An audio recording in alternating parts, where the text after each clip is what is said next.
Too many people will spend money they haven't earned to buy things they don't want, to impress people they don't actually like. Does that sound familiar? Make no mistake, earning millions per year, living in an expensive home, experiencing rich and luxurious lifestyle, plus building a high net worth through an extensive investment should be everyone's financial goal in the whole process. Along the way, however, it should also be your goal to become intelligent about how you actually spend your money. No matter where you are in your life, it should always be how you spend your money. There is so many influencing external factors out there waiting for you and convincing you to part with your money for things you don't need to impress people you don't even like. So today, the amount of consumer debt amassed by the average household is actually staggering in the process. Add on to that consumer debt of the mortgage payment, the car payment, the student loan payment, not to mention the daily groceries and the necessities purchased on credit cards. And it's easy to see why most people never achieve the net worth and luxury lifestyle they always dreamed about, even in retirement. They commit with little money left is over each month toward paying off past purchases rather than actually towards investing to a lifestyle for the actual future. They're heavily in debt today, and they'll stay in debt over their lifetime simply because they spend more money than they make. That's the disease of more month at the end of the money. Successful people, on the other hand, have mastered the spending game. They live below their means. This is the key here. They just live below their means, just slightly below it. They pay less for what they need, and they figure out how to accomplish what they want to do while spending as little as possible. Ask yourself if what you're buying is a need or a want. I ask myself all the time when I make a buy, when I go to buy something, do I actually need it? And I've said it to other people as well. Do you actually need it, or do you just want it? And there's a fundamental big difference in that. Spending too much money can wreak havoc with your financial goals. It keeps you in debt, prevents you from saving as much as you could, and turns your focus to consumption rather than wealth creation and accumulation. If you can't seem to curb your spending, try this exercise. Go through every closet, drawer, and cabinet in your house and take out everything you haven't used in the past year. This includes clothes, jewellery, shops, consumer electronics, blankets, appliances, craft supplies, sporting equipment, a classic. We bought that treadmill in lockdown, that exercise bike in lockdown as well. It's like, have you ever used it since? Well, games, toys, auto accessories, and tools, everything you spent money on, but you actually didn't use in the past year.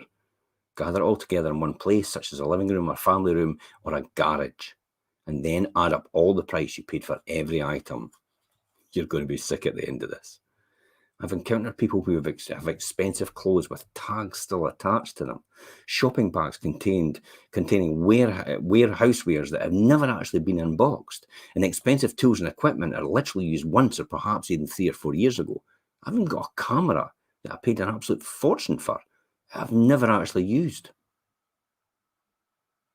The truth is that with the expectation of tuxedos, evening gowns, ski boots, snorkel gear that you'll only use once every few years anyway, you probably never ever really need all those things in the first place. You didn't use them in the last year, and yet you spent money on them. When you add it all up, what these items cost, you may find the total will be more than your current credit card debt. And it's all sitting on credit card.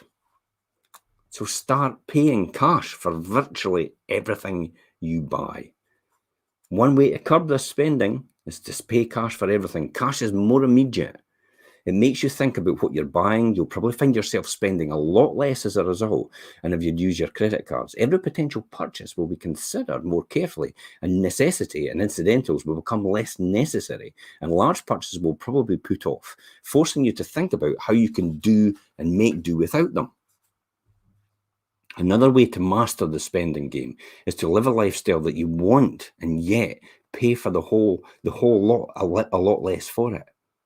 I mean, I know some people who do this all the time and yet still maintain an aggressive saving and investment program with a few simple changes in ways to spend and actually buy. Here's a few examples. A woman Jack Canfield knows regularly purchases a £685 season ticket for the opera for just £123 a year. She sees the same world-class tenors, hears the same numerous tremendous music, and hobnobs with the same art patrons as those who pay more to be there for the same experience. And yet her tickets are 82% less. So how does she do that?